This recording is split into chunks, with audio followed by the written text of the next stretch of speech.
नमस्कार दोस्तों, कैसे हैं आप लोग? आज है 28 अक्टूबर, आप देख रहे हैं कमोडिटी समीक्षा आपका अपना चैनल।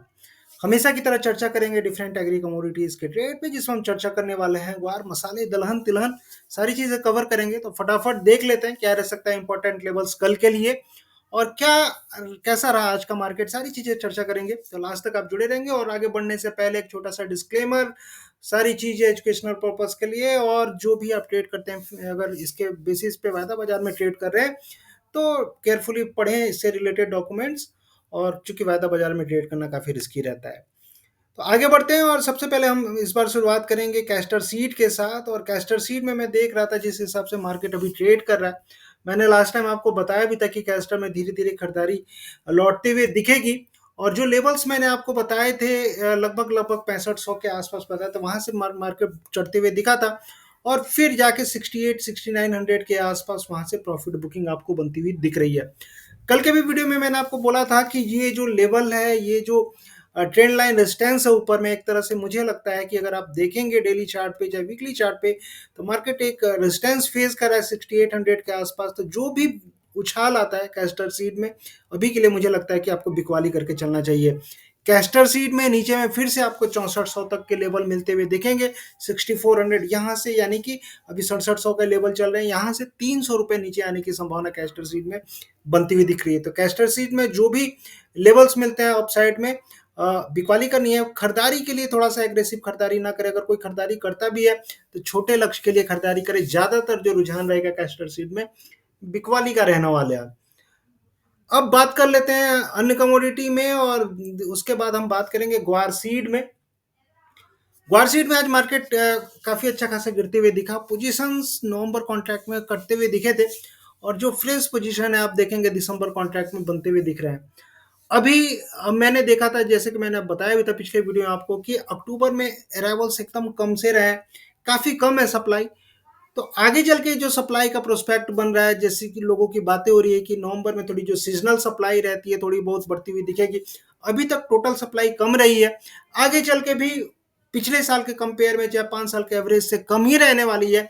लेकिन जो सीजनल सप्लाई है, आपको भी पता है ग्वार की सीजनल सप्लाई मतलब इस टाइम पे ग्वार की हार्वेस्टिंग होती है और हार्वेस्टिंग होने के बाद जो फ्रेश माल आता है मार्केट में वो तो आएगा ही।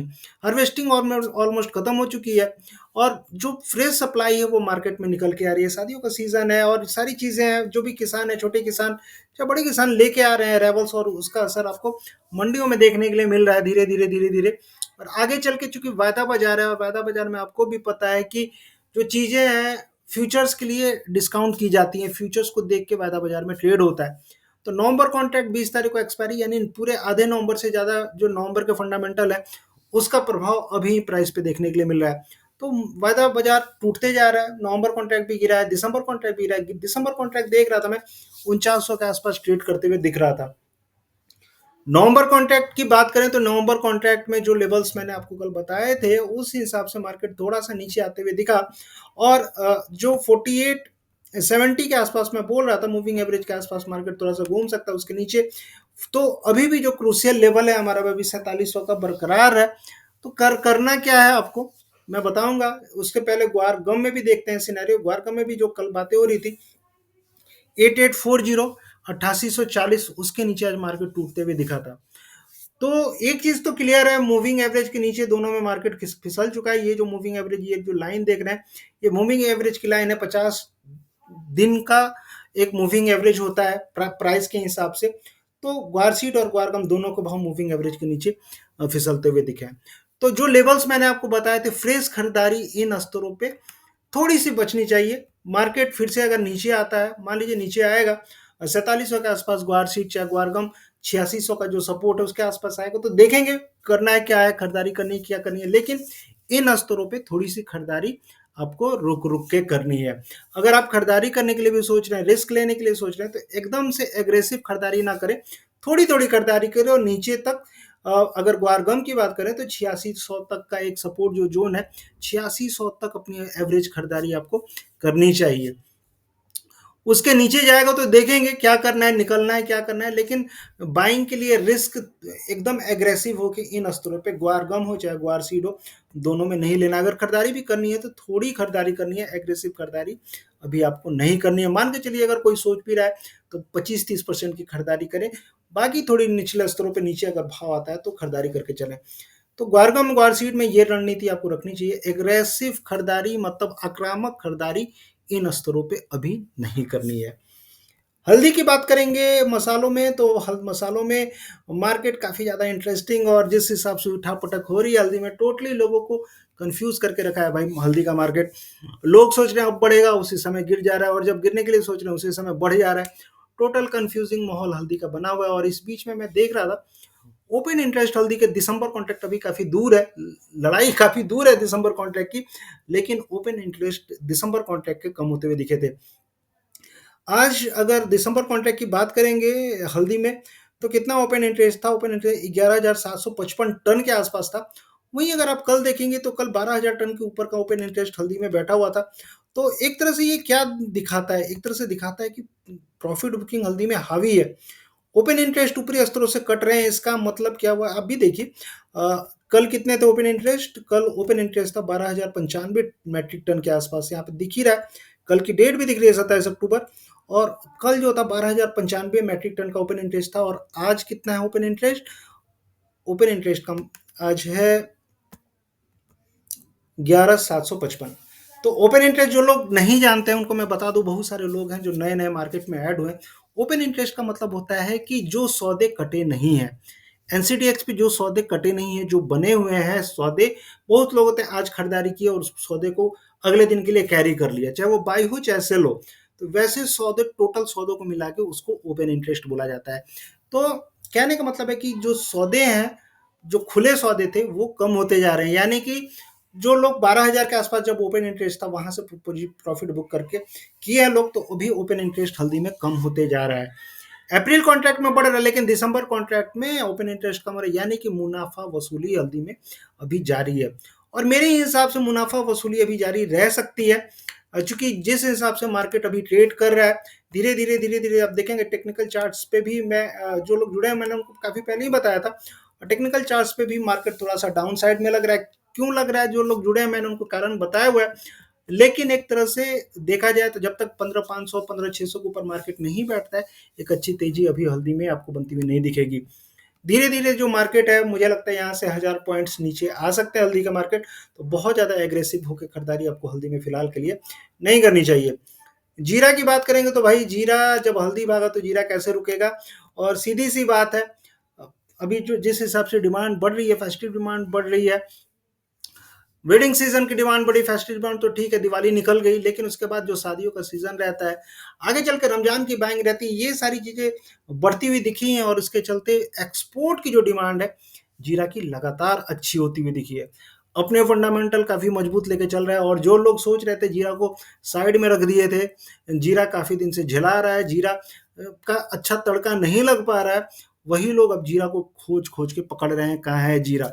तो कहने का मतलब ये है कि जीरा में एग्रेसिव बाइंग निकल के आ रही है, जो भी बायर्स हैं दौड़ रहे हैं, भाग रहे हैं, पकड़ रहे हैं, और जीरा वास्तव में पकड़ना भी चाहिए, क्योंकि जिस हिसाब से अभी बुआई के आंकड़े आ रहे हैं और जिस हिसाब से अभी सिचुएशन बन रहा है, आगे चल के सप्लाई का सिचुएशन बन रहा है, कैरी फॉरवर्ड स्टॉक्स काफ़ी ज़्यादा टाइट, और उसके साथ साथ जिस हिसाब से एक्सपोर्ट की डिमांड होती है, यकीन मानिए जीरा यहाँ से रॉकेट होने ही वाला है। तो अपने हिसाब से देखिए, जीरा पकड़िए, नीचे में जो सपोर्ट मेरे हिसाब से लग रहा है 19,400 का एक स्ट्रांग सपोर्ट लग रहा है, और उसके पहले जो सपोर्ट है, जो लोग इमीडिएट बेसिस पे पकड़ना चाहते हैं उनके लिए 20,000 का सपोर्ट है। तो 20,000 के सपोर्ट से जीरा पकड़ा जा सकता है, उसके नीचे जाता है तो 19,800, उसके नीचे 19,400, तो ये तीन सपोर्ट, और ऊपर में जो संभावनाएं बन रही है, कल मैंने आपको बताया था कि 20,700 के आसपास मार्केट रुक सकता है। आज का हाई कितना है? आज का जो हाई है 20,600, यानी कि 700 क्रॉस नहीं हुआ। तो जो मैंने आपको कल बताया था कि 20,700 के आसपास मार्केट रुक सकता है, वहीं पे रुका है मार्केट, और वहीं से नीचे भी आया है। लेकिन एक चीज़ है, जो संभावनाएं बन रही है मेरे हिसाब से 20,700 का लेवल बहुत जल्दी आपको टूट टूट सकता है। तो जो भी गिरावट हो रही है जीरा में, खरीदारी के मौके आपको बनते हुए दिख सकते हैं। वहीं अगर आप धनिया की बात करेंगे तो ये आपको याद होगा, कल मैंने धनिया के बारे में बताया था। हल्दी और जीरा जब भाग रहा है तो धनिया कैसे पीछे छूटेगा, क्योंकि जो भी स्वाद है मसालों का सबको मिला के ही तो आता है। इसीलिए आप देखेंगे जितने मसाले हैं, मसालों में तेजी बढ़ती जा रही है, चाहे वो इलायची हो, चाहे वो जीरा हो, चाहे वो धनिया हो, चाहे वो काली मिर्च हो, सारे मसालों में अच्छी खासी तेजी का माहौल धीरे धीरे बनते हुए दिख रहा है। और धनिया की अगर पर्टिकुलरली बात करेंगे तो धनिया 78-50 एक अच्छा खासा सपोर्ट लेके चल रही है। लास्ट टाइम भी मार्केट फिसला था तो उसके आसपास फिसला था, और कल भी मैंने आपको बताया था धनिया में खरीदारी के मौके और अभी भी बने हुए हैं। धनिया मुझे लगता है कि ऊपर में फिर से एक बार अगर 8400 के ऊपर निकलता है मार्केट तो फिर से 8600 से लेके 8800 तक धनिया के भाव आपको जाते हुए दिख सकते हैं। वहीं अगर आप अन्य कमोडिटी में बात करेंगे, अन्य कमोडिटी में किसकी बात करें तो बात करेंगे हम कॉटन सीड ऑयल केक की। और आपको भी याद होगा कल मैंने आपको बताया था वीकली चार्ट पे एक बहुत अच्छा सा पैटर्न बना के मैंने आपको दिखाया था। एक रिवर्सल कैंडल वीकली चार्ट पे बना हुआ है कॉटन सीड ऑयल केक में, और कॉटन सीड ऑयल केक यानी कुकुड में मुझे लगता है तेजी बरकरार रहनी चाहिए। मैंने बोला भी था कि खरीदारी के मौके आपको बन सकते हैं कॉटन सीड ऑयल केक में, तो खरीदारी करके चलना चाहिए। और नीचे में जो सपोर्ट बनते हुए दिखा है कॉटन सीड ऑयल केक का 2850 के आसपास, ठीक है, वो 2850 के आसपास का सपोर्ट अभी भी बरकरार है। अगर उसके ऊपर अगर आप सोच रहे हैं थोड़ा इमीडिएट बेसिस पे अगर सोच रहे होंगे तो 2900 मान के चलिए, तो 2900 से लेकर 2850 के बीच में एक सपोर्ट जोन है। इसके नीचे मार्केट अभी फिलहाल के लिए थोड़ा कम जाते हुए दिख रहा है, लेकिन जो संभावनाएं बन रही है ऊपर में 3000 से लेकर 3100 तक की संभावनाएं आपको कॉटन सीड ऑयल के कुकुड़ में बनती हुई दिख रही है। तो जो भी गिरावट हो रही है खरीदारी के मौके आपको बनते हुए दिख रहे हैं।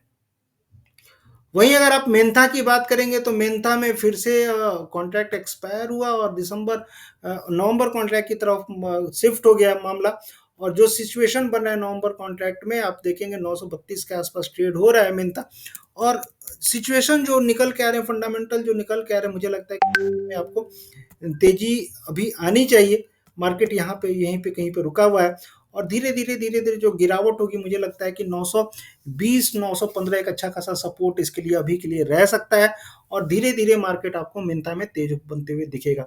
तो जो लेवल्स मैंने आपको बताया उन लेवल्स के आसपास खरीदारी के मौके आपको मिंथा में बनते हुए दिख सकते हैं। तो फंडामेंटली काउंटर काफ़ी ज़्यादा पॉजिटिव मिंथा भी मुझे लग रहा है, लेकिन थोड़ा सा वेट करके ही आपको इंटर करना चाहिए। अन्य कमोडिटी में बात करेंगे, और अन्य कमोडिटी में जैसे चना की बात करेंगे, आज चना का मार्केट थोड़ा सा पॉजिटिव होते हुए दिखाई दिया था, और धीरे धीरे होना भी चाहिए।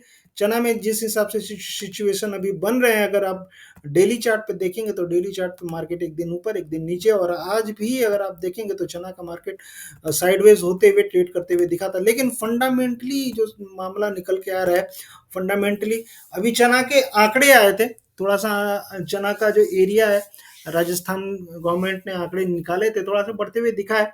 मैं आपको बताऊंगा कितना बड़ा था, लेकिन ओवरऑल देखा जाए तो end of the year, end of the season, overall fundamental चना के धीरे धीरे पॉजिटिव होते जाएंगे। क्योंकि सिर्फ राजस्थान ही नहीं, चना अगर मेजर टर्म पे देखा जाए तो मध्य प्रदेश के आंकड़े काफ़ी ज़्यादा मायने रखते हैं। और मध्य प्रदेश में कितनी बुआई हो रही है चना की, ये नंबर आपको देखना काफ़ी ज़्यादा जरूरी है। अभी जो सिचुएशन है, जिस हिसाब से बारिश हुई है, लगातार बारिश हुई है और बहुत सारी चीज़ें निकल के आ रही हैं, तो धीरे-धीरे चना मुझे लगता है कि इन स्तरों से तेज होते हुए दिख सकता है। जो सपोर्ट निकल के आया है मेरे हिसाब से अगर आप देखेंगे तो 5800 5700, धीरे-धीरे जो सपोर्ट है 56 में बता रहा था वो ऊपर की तरफ शिफ्ट होते जा रहा है। अभी 57 से लेके 5800 का अच्छा सपोर्ट आपको चना में बनते हुए दिख सकता है। तो जो भी गिरावट है चना में, खरीदारी के मौके आपके लिए काफ़ी अच्छे चना में बनते हुए दिख रहे हैं, खरीदारी आपको करके चलना चाहिए। तो ये था एग्री कमोडिटीज़ पे मेरी राय, आपको कैसी लगी आप बताएंगे। और काफ़ी सारी चीज़ें मैं डिस्कस नहीं कर पाता हूँ समय के अभाव के चलते, तो आप अगर जिस पे डिस्कस करना चाहते हो डायरेक्टली आप इस नंबर से मुझसे पूछ सकते हैं, जान सकते हैं क्या चल रहा है मार्केट में। काफ़ी सारे लोग इंटरेस्ट दिखाते हैं, तो वही है, आपके लिए मेहनत आदमी करता ही है। और चीज़ें जिस हिसाब से रिसर्च है, जिस हिसाब से चीज़ें मैं आपको बताता हूँ, तो इसका लाभ आपको उठाना ही चाहिए। तो मिलते हैं फिर नेक्स्ट वीडियो में। जो लोग पहली बार देख रहे हैं तो उनसे यही कहूँगा मैं कि आप ज़्यादा से ज़्यादा सब्सक्राइब कर लें, और जो लोग पहले से देख रहे हैं उनसे मैं कहूँगा कि शेयर करें, ज़्यादा से ज़्यादा तक लोगों तक पहुँचाएं। फिर मिलते हैं नेक्स्ट वीडियो में, तब तक के लिए थैंक यू, जय हिंद, धन्यवाद।